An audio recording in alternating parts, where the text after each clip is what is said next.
ఇంటి భోజనానికి స్వాగతం అండి. నేను మీ ఆశాచ్యుతి. ఈరోజు వీడియోలో సొరకాయతోటి చాలా చక్కగా చేసుకునే కూరని చూపిస్తున్నాను.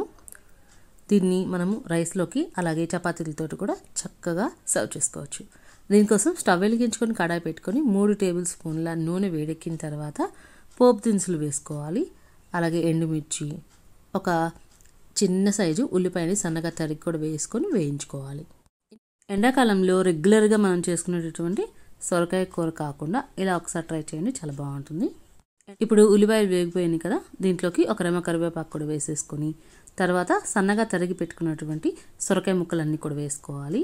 నేను ఇక్కడ 1/2 కిలో సొరకాయ దాకా తీసుకున్నానండి, అంటే ఒక మీడియం సైజు సొరకాయ అన్నమాట. ఇప్పుడు దీని మొత్తాన్ని కూడా ఒకసారి కలిపి పెట్టేసేసుకొని ఆ తర్వాత దీంట్లోకి 1/2 టేబుల్ స్పూన్ వరకు కూడా పసుపు వేసుకోవాలి.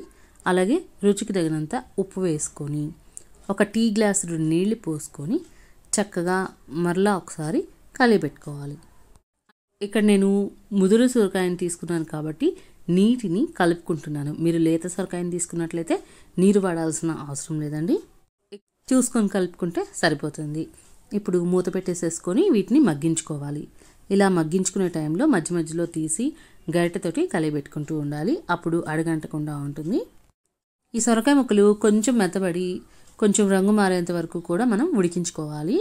ఆ తర్వాత దీంట్లోకి ఒక మీడియం సైజు టమాటాని కట్ చేసుకొని వేసుకోవాలండి.